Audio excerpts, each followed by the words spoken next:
Assalamualaikum warahmatullahi wabarakatuh. Perkenalkan, nama saya Ahmad Nurwan Al-Karomi dengan NIM 1233010170 dari jurusan Hukum Keluarga Prodi Kepenguluan 5B Universitas Islam Negeri Sunan Gunung Jati, Bandung. Di sini saya akan membahas sedikit tentang salah satu dari 12 pelanggaran hak asasi manusia yang dikategorikan berat yang diakui oleh negara, yaitu tragedi Rumah Gedong.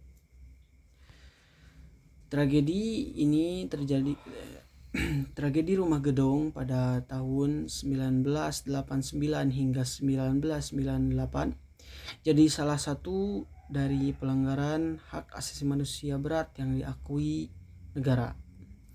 Tragedi ini terjadi di rumah tradisional Aceh yang dijadikan markas TNI saat pemberontakan besar terjadi di Aceh.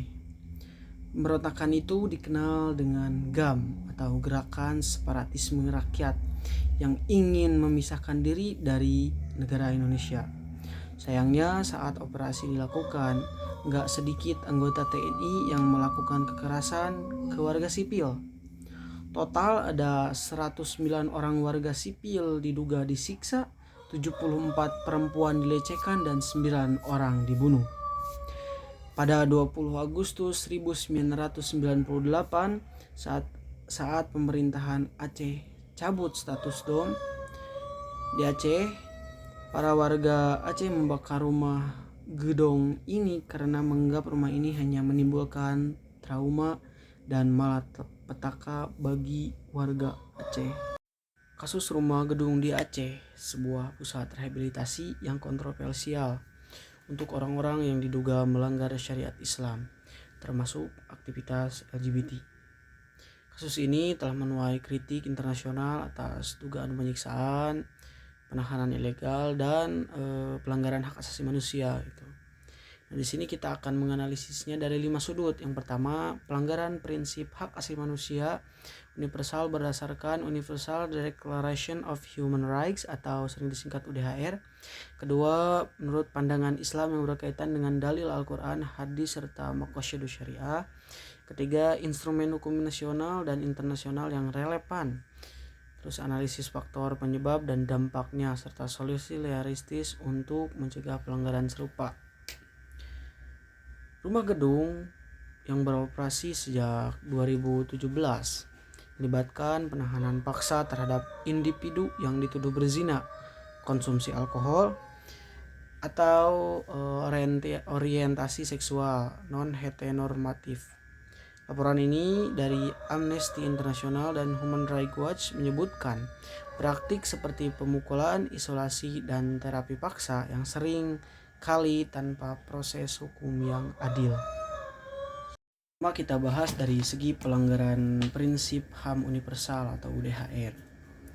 UDHR yang diadopsi PBB pada tahun 1948 menetapkan prinsip-prinsip dasar HAM yang universal, termasuk hak atas kehidupan, kebebasan, dan keadilan. Kasus Rumah Gedung ini melanggar beberapa pasal seperti hak atas kebebasan dari penyiksaan. Pasal 5 UDHR menyatakan bahwa tidak seorang pun boleh disiksa atau diperlakukan secara kejam, tidak manusiawi, atau merendahkan martabat. Di Rumah Gedung ini, laporan menyatakan penyiksaan fisik dan psikologis serta pemukulan dan terapi paksa yang jelas melanggar pasal ini gitu. Penyiksaan merendahkan martabat manusia dan bertentangan dengan prinsip universal bahwa setiap orang berhak atas perlindungan dari perlakuan semacam itu. Yang kedua, hak atas kebebasan pribadi dan keamanan. Pasal 3 dan 9 UDHR. Pasal 3 menegaskan hak atas kehidupan, kebebasan, dan keamanan pribadi. Sementara pasal 9 melarang penahanan sewenang-wenang seperti yang terjadi di Rumah Gedung ini gitu. Nah, penahanan di Rumah Gedung ini sering tanpa putusan pengadilan atau bukti kuat, menjadikannya penahanan ilegal. Ini mengancam kebebasan individu dan keamanan pribadi. Yang ketiga, melanggar hak atas proses hukum yang adil, pasal 10 dan 11 UDHR, yang mana pasal 10 itu menuntut persamaan di depan hukum, sedangkan pasal 11 menjamin hak atas pembelaan penuh. Korban di gedung rumah gedung Aceh ini jarang mendapat akses ke pengacara atau pengadilan independen gitu, sehingga prosesnya bisa dibilang tidak adil. Nah, yang terakhir bisa hak pemerintah Aceh perlu menghentikan operasi rumah gedung dan menyelidiki pelanggaran melalui komisi independen. Lembaga internasional seperti PBB, Amnesty International dapat menekan melalui resolusi, sanksi, atau bantuan teknis untuk reformasi hukum di Aceh tentunya. Nah, penegakan ini melibatkan pendidikan masyarakat tentang hak asasi manusia, penguatan sistem peradilan, dan mekanisme pengaduan yang efektif untuk mencegah pelanggaran berulang gitu. Kedua, kita bahas dari pandangan Islam terhadap kasus rumah gedung di Aceh ini gitu. Sekarang mari kita lihat dari perspektif Islam gitu. Kan Islam menekankan rahmat, keadilan, dan perlindungan manusia, bukan penyiksaan seperti kasus rumah gedung ini gitu, yang dimana melibatkan penahanan paksa dan penyiksaan atas nama syariah, yang dimana bertentangan sekali dengan ajaran Islam sejati gitu. Mari kita kaitkan dengan dalil dan maqasidus syariahnya gitu. Pertama, dalam surat Al-Maidah ayat 32 yang artinya, barang siapa membunuh seorang manusia bukan karena orang itu membunuh orang lain atau bukan karena membuat kerusakan di muka bumi, maka seakan-akan dia telah membunuh manusia seluruhnya. Dan barang siapa memelihara kehidupan seorang manusia, maka seakan-akan dia telah memelihara kehidupan manusia seluruhnya gitu. Nah, dalam surat Al-Maidah ini menekankan bahwa perlindungan jiwa manusia itu sangat penting gitu. Penyiksaan di rumah gedung di Aceh ini jelas melanggar gitu terhadap surat Al-Maidah ini gitu. Juga ada dalam surat Al-Hujurat ayat 49, menyatukan persaudaraan manusia tanpa diskriminasi, yang inti artinya yang bertentangan dengan penganiayaan berdasarkan orientasi seksual gitu. Nah, ada juga hadis gitu, hadis Sahih Muslim yang menceritakan Rasulullah SAW yang melarang penyiksaan gitu intinya. Bahkan terhadap hewan pun Rasul melarang gitu. Yang dimana hadisnya itu artinya sesungguhnya Allah Subhanahu wa taala menetapkan ihsan atau kebaikan dalam segala hal. Hadis lain dari Sunan Abu Daud juga menekankan bahwa Islam melarang hukuman yang melampaui batas, seperti di rumah gedung Aceh ini gitu kan, itu termasuk melebihi batas lah gitu. Nah, dalam konteks ini terapi paksa atau isolasi di rumah gedung mirip dengan penyiksaan, yang dimana jelas sekali itu dilarang gitu oleh Nabi. Nah, menurut atau perspektif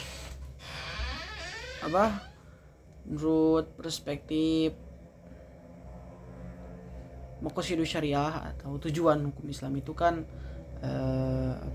menurut Imam Ghazali itu kan bertujuan melindungi 5 hal pokok: agama, hibdudin, hibdun nafs, hibdul akal, hibdun nasal, hibdul mal gitu. Nah, kasus rumah gedung ini jelas sekali gitu melanggar hibdun nafs, yang dimana ada penyiksaan yang berlebihan. Ketiga, kita bahas dari sisi instrumen hukum nasional dan internasional yang relevan.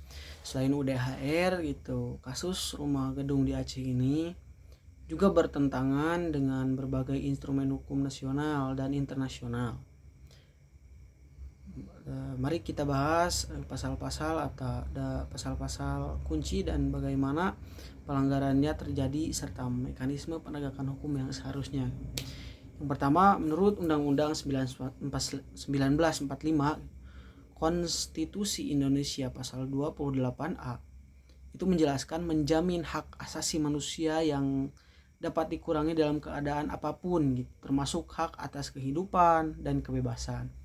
Pasal 28J ayat 1 melindungi kebebasan beragama dan berkeyakinan, sementara pasal 281 ayat 1 menegaskan hak perlindungan atas dari perlakuan diskriminatif gitu. Nah, penahanan paksa dan penyiksaan di rumah gedung ini gitu, rumah gedung di Aceh ini gitu melanggar ini gitu hak-haknya karena mengabaikan hak individu atas kebebasan dan perlindungan dari diskriminasi berdasarkan orientasi seksual. Mekanisme penegakannya gitu, Mahkamah Konstitusi dapat menguji konstitusionalitas Konun Aceh yang menegakkan praktik ini. Pemerintah pusat harus memastikan implementasi melalui pengawasan daerah. Ada juga Undang-Undang Nomor 39 Tahun 1999 tentang hak asasi manusia, yang dimana pasal 4-nya berbunyi melarang penyiksaan, perlakuan kejam, dan merendahkan martabat manusia. Serta pasal 9 juga menjelaskan menjamin hak atas kebebasan pribadi dan keamanan serta melarang penahanan sewenang-wenang. Nah, laporan penyiksaan di rumah gedung Aceh ini langsung bertentangan dengan pasal ini gitu. Komnas HAM Indonesia harus menyelidiki dan merekomendasikan tindakan. Korban dapat mengajukan gugatan ke pengadilan melalui mekanisme judicial review atau pengaduan ke lembaga negara.